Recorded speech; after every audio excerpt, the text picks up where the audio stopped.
Good morning everyone. जो कल का क्लास हुआ था that is positive deviation from Raoult's law या solution shows positive deviation from Raoult's law. तो कौन से टाइप के सॉल्यूशन डेविएशन शो करते हैं? जैसे दो टाइप के सॉल्यूशंस बताया था, एक ideal solution and second non ideal solution. Ideal solution, the solution which obeys the Rolle's law over all range of concentration is called as an ideal solution, and which does not obey the Rolle's law, that is called as the non-ideal। ideal and non-ideal। और ideal solution के लिए del V of mixing is equal to 0, मतलब दो solution का अगर दो component जो solution आप बना रहे आइडियल उसको मिक्स करने के बाद जो सॉल्यूशन बनेगा उसका वॉल्यूम और दो कंपोनेंट का वॉल्यूम सेम रहेगा, वॉल्यूम चेंज नहीं होगा। 10 ml है तो 10 ml मिक्स करोगे तो 20 बनेगा, मतलब 20 और ये भी 20, तो del V is equal to 0 या del H of mixing is also equal to 0। मतलब दो कंपोनेंट मिक्स करने के बाद जो एंथैल्पी चेंज है, एनर्जी हीट इवॉल्व भी नहीं होगी और एब्जॉर्ब भी नहीं होगी, मतलब जितनी एनर्जी उतनी रहेगी। तो और नॉन आइडियल का सॉल्यूशन उल्टा है, एंथैल्पी चेंज हो सकती है, वॉल्यूम ऑफ मिक्सिंग चेंज हो सकता है। तो जो नॉन आइडियल सॉल्यूशन होते हैं that shows two types of deviation from Raoult's law. जो पहला वाला हो गया था that is positive deviation from Raoult's law. Positive deviation का मतलब है जो एग्जांपल है alcohol and acetone, carbon disulphide and acetone, ये सॉल्यूशन जो है जो अलग अलग कंपोनेंट होते हैं एसीटोन एसीटोन अल्कोहल अल्कोहल, तो उनका अट्रैक्शन पहले ज्यादा होता है और जब सॉल्यूशन बनता है तो अल्कोहल और एसीटोन में जब अट्रैक्शन वो कम हो जाता है। अब अट्रैक्शन कम हुआ तो वेपर प्रेशर बढ़ता है, तो इसलिए जो ये डॉटेड जो दिख रहे आइडियल सॉल्यूशन होना चाहिए, इस टाइप से सॉल्यूशन होना चाहिए था, लेकिन ये जो कर्व दिख रहा अबोव दिस आइडियल सॉल्यूशन, मतलब जो वेपर प्रेशर सॉल्यूशन का जितना आना चाहिए उससे ज्यादा आ रहा, मतलब the vapour pressure of solution is higher than that of pure component. For the solution which shows positive deviation from Rolle's law, बस याद रखो जो अट्रैक्शन होता है सॉल्वेंट सोल्यूट का वो थोड़ा कम होता है, सॉल्वेंट एंड सोल्यूट मतलब मिक्स करने के पहले।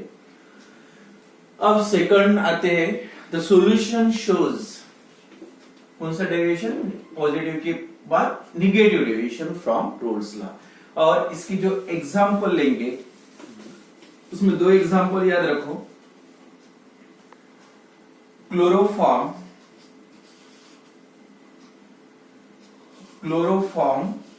Plus acetone, chloroform and acetone. ये सेकंड है एनिलीन एंड फिनॉल।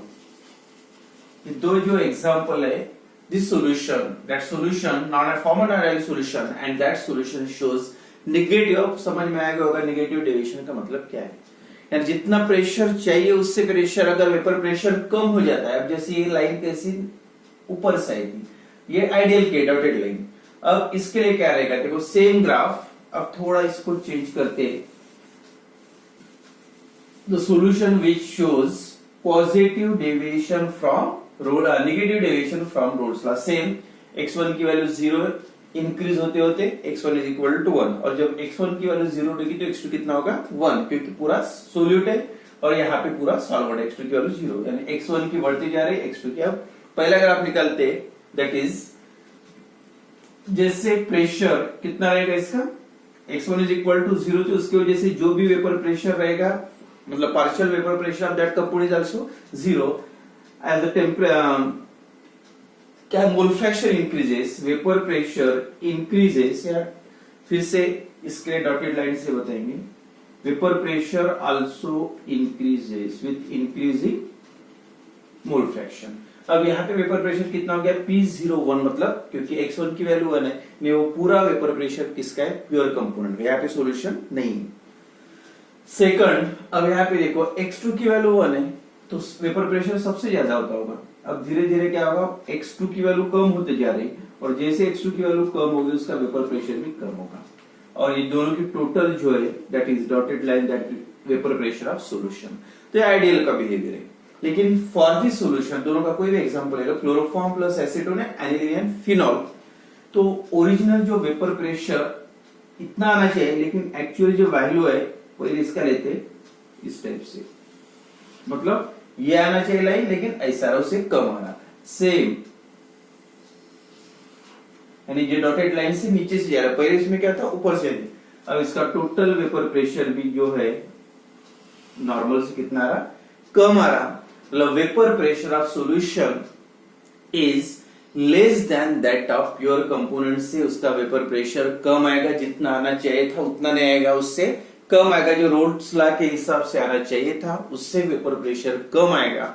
तो ऑब्वियस इसका जो रीजन है आपको समझ में आ गया होगा, जब क्लोरोफॉर्म और एसीटोन अलग थे तब उनमें अट्रैक्शन कम था, जैसे क्लोरोफॉर्म और ये एसीटोन, एसीटोन के पहले अट्रैक्शन कौन सा था, क्लोरोफॉर्म अट्रैक्शन मिक्स करने के पहले, और एसीटोन लेकिन मिक्सचर के बाद क्या, एसीटोन और क्लोरोफॉर्म अट्रैक्शन फॉर्म हो गया।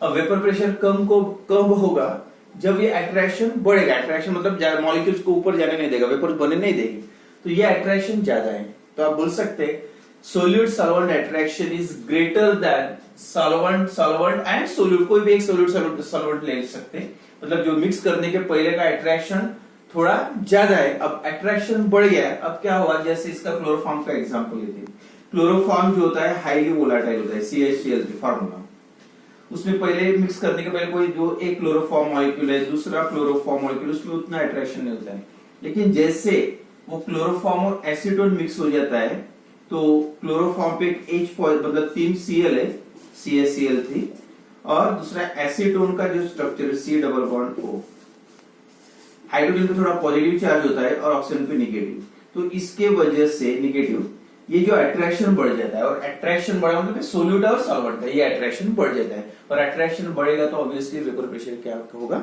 कम होगा, and therefore the solution in which the solute solvent attraction is greater than solute and solvent, such type of solution shows negative deviation from Rolle's law, मतलब this solution exhibit the negative deviation from Rolle's law। तो इसमें जो main reason है, जो vapour pressure होता है, vapour pressure solution का होता है that is a less than that of normal, जो रोल्ड लॉ के हिसाब से जितना वेपर प्रेशर होना चाहिए उससे वेपर प्रेशर कम होता है।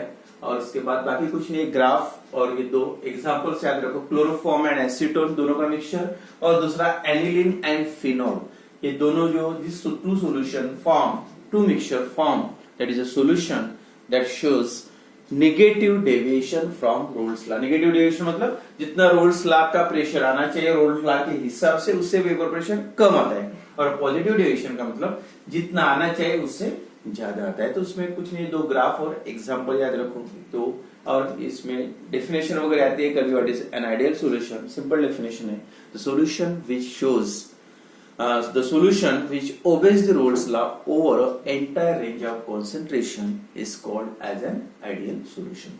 ठीक है, एंड यहाँ पे जो पहला वाला पार्ट था प्रॉपर्टीज ऑफ सॉल्यूशन, देन उसके बाद जो नेक्स्ट इंपॉर्टेंट टॉपिक है that is colligative property, solution and colligative property. तो अभी जैसे पहले इसमें सिलेबस में जो था चैप्टर का नाम थोड़ा अलग था, सॉल्यूशन एंड कोलिगेटिव प्रॉपर्टी था, अब यहाँ पे सिर्फ सॉल्यूशन दिया है, प्रॉपर्टीज मतलब सॉल्यूशन की प्रॉपर्टी है। देन नेक्स्ट है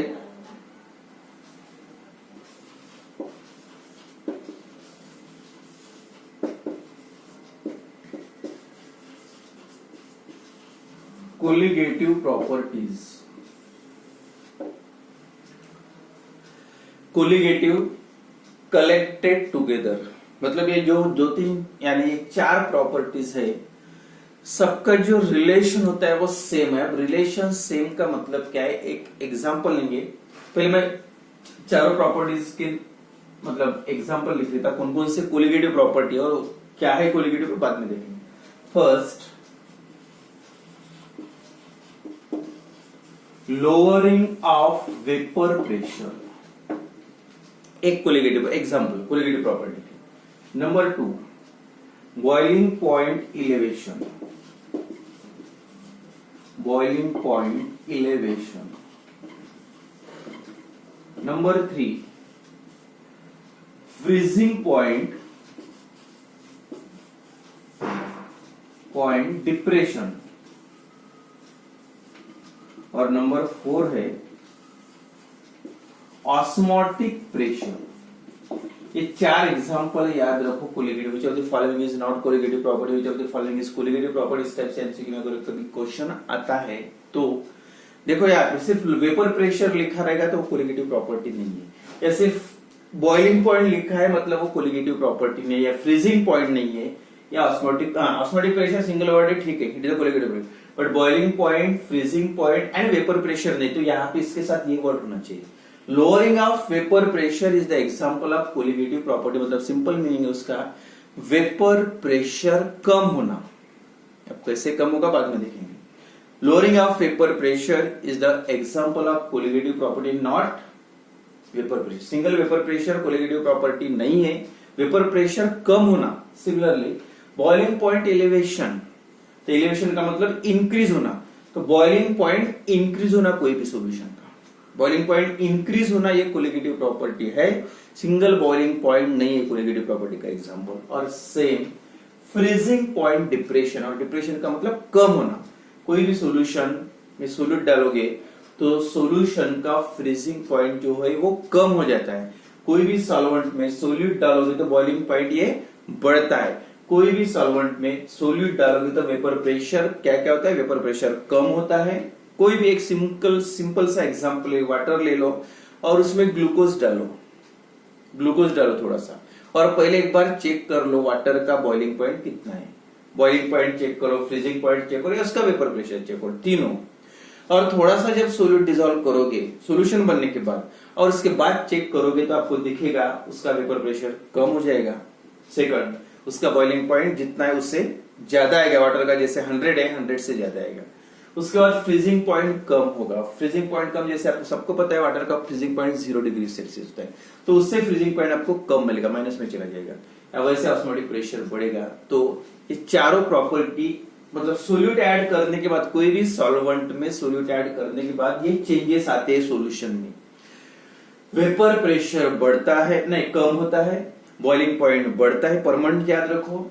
फ्रीजिंग पॉइंट कम होता है और ऑस्मोटिक प्रेशर बढ़ता है. तो ऑस्मोटिक प्रेशर इंक्रीज होता है सॉल्यूशन का. तो ये जो एग्जांपल है, चारों प्रॉपर्टीज ये सब सोल्यूट ऐड करने के बाद सॉल्वेंट में होता है. मतलब all this properties are collected together, और इसके नाम क्या दिया है, कोलिगेटिव प्रॉपर्टी ऑफ सॉल्यूशन. मतलब ये जो स्पेशल प्रॉपर्टी है सॉल्यूशन की. तो अब डेफिनेशन क्या है देखो. अब देखो सिंपल एग्जांपल लेंगे. बॉइलिंग पॉइंट एलिवेशन, यानी बॉइलिंग पॉइंट बढ़ना कैसे होता है. अगर एक बीकर में आपने वाटर लिया, 2 बीकर है या 3 ले लेते, सेम वाटर लिया, 100 ml वाटर है, इसमें भी 100 ml वाटर है और इसमें भी. हम इसमें आपने एक में डाला ग्लूकोज, दूसरे इसमें डाला शुगर और तीसरे इसमें डाला यूरिया. ये तीनों कंपाउंड है, वाटर में हाईली सोल्यूबल है. अगर जितना, और सबको पता है वाटर का पहले बॉइलिंग पॉइंट कितना होता है, 100 डिग्री सेल्सियस. प्योर वाटर का मतलब सोल्यूट ऐड करने के पहले. अब सब में अगर 10-10 पार्टिकल ग्लूकोज के डाल दो, या number of moles same suppose consider करो, इसमें 10 मोल्स डाले, इसमें 10 मोल्स डाले और इसमें भी 10 मोल्स, सबके नंबर ऑफ मोल्स सेम डाल दिए, सेम वेइंग के इतने हर एक के नंबर ऑफ मोल्स ऐड कर दिए. मतलब जितने मोल्स सेम रहेंगे तो नंबर ऑफ पार्टिकल्स भी सेम रहेंगे. ग्लूकोज के पार्टिकल 10 मोल्स है तो ग्लूकोज के पार्टिकल के नंबर ऑफ, जैसे आपको एक मोल में वैल्यू कितनी होती है 6.022 into 10⁻23, एक मोल के 10 मोल के उससे मल्टीप्लाई करो. तो सभी सॉल्यूशन में शुगर के पार्टिकल, यहाँ पे यूरिया के पार्टिकल और यहाँ पे ग्लूकोज के पार्टिकल सेम है, नंबर ऑफ मोल सेम है. अब अगर अभी जो बताया मैंने कैसे बढ़ता है बाद में पढ़ेंगे वो. जैसे आपने 100 ml वाटर में जब सोल्यूट 10 मोल्स ग्लूकोज के डाले, तो अगर पहले वाटर का बॉइलिंग पॉइंट कितना था, 100 डिग्री सेल्सियस. तो 100 डिग्री सेल्सियस पहले बॉइलिंग पॉइंट था वाटर का. और जैसे 10 मोल्स डाल दे उसमें तो सॉल्यूशन बना और सॉल्यूशन का बॉइलिंग पॉइंट बढ़ता है। तो देखो अगर इसका आ जाता है 101 1 डिग्री से बढ़ा तो इसका भी 101 ही आएगा और इसका भी 101 ही आएगा। मतलब तीनों का बॉइलिंग पॉइंट सेम नंबर से इंक्रीज होगा 1 से, क्योंकि रीजन ये है सब में ने अपने नंबर ऑफ मोल सेम डाले, यानी सभी सॉल्यूशन में पार्टिकल सेम है, लेकिन ये सॉल्यूशन तीनों अलग अलग है। ये शुगर है, ग्लूकोज है, यूरिया है, यानी अलग अलग सॉल्यूशन होने के बावजूद भी सॉल्यूशन का बॉइलिंग पॉइंट जो बढ़ रहा वो अलग अलग नहीं बढ़ रहा, सेम वैल्यू से बढ़ रहा, सबका 1 से बॉइलिंग पॉइंट बढ़ रहा। मतलब ये हुआ ये तीनों सॉल्यूशन में आपने क्या डाला, शुगर डाला है, ग्लूकोज डाला है या यूरिया डाला है, उससे कोई लेना देना नहीं कोलिगेटिव प्रॉपर्टी। चाहे कितना डाला, कितना सोल्यूट ऐड किया उसमें, अगर सोल्यूट के पार्टिकल सेम रह गए तो सभी कोलिगेटिव प्रॉपर्टी, सभी के बॉइलिंग पॉइंट भी सेम ही आएगा। इसका 101 है तो इसका भी 101 आएगा, इसका 101 क्या इसका 102 है तो इसका भी 102 आएगा, इसका भी 102 ही आएगा। इसका मतलब ये है यानी इस प्रॉपर्टी जो है वो स्पेशल है, दैट ओनली डिपेंड्स ऑन या सेम। इसका लेंगे फ्रीजिंग पॉइंट, अगर वाटर का कितना होता है पहले फ्रीजिंग पॉइंट 0 डिग्री है, अगर इसका -1 में जाता है तो इसका भी -1 में जाएगा और इसका भी फ्रीजिंग पॉइंट कम होगा, मतलब -1 में जाएगा। या इसका वेपर प्रेशर 0.5 से कम होता है तो इसका भी 0.5 से लोअरिंग होता है, 0.5 से कम होगा, मतलब ये जो वैल्यू है वो सभी सेम नंबर से इंक्रीज होगी या डिक्रीज होगी। तो इसका मतलब ये है सेम नंबर से, क्यों? क्योंकि सभी सॉल्यूशन में आपने क्या किया, नंबर ऑफ मोल सेम डाले, नंबर ऑफ पार्टिकल सेम डाले, लेकिन कौन से पार्टिकल डाले, कौन सा वो सोल्यूट कौन सा डाला, उससे ये प्रॉपर्टी का कोई लेना देना नहीं होता है। This properties only depends on the number of particles present in the solution, the number of moles of particle present in the solution and not depends on nature of particle। कौन सा nature है, sugar है, glucose, कोई लेना देना नहीं, particle same है, solute के पार्टिकल उसमें अगर सेम रहे तो वैल्यूज भी सभी कोलिगेटिव प्रॉपर्टी की सेम रहेगी। तो सिंपल डेफिनेशन, इंपॉर्टेंट डेफिनेशन है, बहुत बार पूछा है what is colligative property and give its example. तो सिंपल डेफिनेशन है, ये सभी फिजिकल प्रॉपर्टीज है, boiling point, freezing point, the physical properties of solutions that depends on, किस पे डिपेंड है, that depends on only the number of particles present in the solution. Number of particles कितने solution में, that only depends on number of particles present in the solution and not depends on their nature. उन पे nature पे depend नहीं है, कौन सा डाल रहे उसे कोई लेना देना नहीं है, कितना डाल रहे उस पे डिपेंड करता है। मतलब क्वांटिटी पे डिपेंड है, क्वालिटी पे नहीं। मतलब क्वालिटी अलग अलग है, शुगर है, ग्लूकोज है, यूरिया है, लेकिन सेम क्या है सब इसमें, आपने अमाउंट सेम डाला। जब अमाउंट सेम होता है तो वैल्यू ऑफ कोलिगेटिव प्रॉपर्टी भी सेम होती है। The properties of simple definition, the properties of solution that depends only on the number of particles of solute present in the number of particles of solute and not depend on their nature। जो properties solute के nature पे depend नहीं करते हैं, सिर्फ number of particles पे depend करती है, that property is called as a colligative property. The properties of solution which या properties of solution that only depends on the number of particles present in the solution, the number of particles present in the solution and not on their nature is called as a colligative। मतलब जो solution की property है, ये जो property solute के number of particles पे सिर्फ depend करती है लेकिन उसके नेचर पे नहीं, that property is called as a colligative property. और यहाँ पे एक पॉइंट याद रखो, कोलिगेटिव प्रॉपर्टी जो है, all these colligative properties are only applicable for a very very dilute solution। solution जब बनाओगे तो ज्यादा concentrated नहीं होना चाहिए, मैक्सिमम बोल सकते हैं 0.2 मोलर, इससे concentrated solution नहीं, इससे कम चलेगा जितना भी, लेकिन फाइनल जो लिमिट है मैक्सिमम concentration कितना 0.2 और लेस देन दैट, तो that applicable only for a very very dilute solution। तो ये हो गया डेफिनेशन, इंट्रोडक्शन, और कल से जो लेंगे lowering of vapour pressure, another colligative property, boiling point elevation, freezing point depression and osmotic pressure of solution.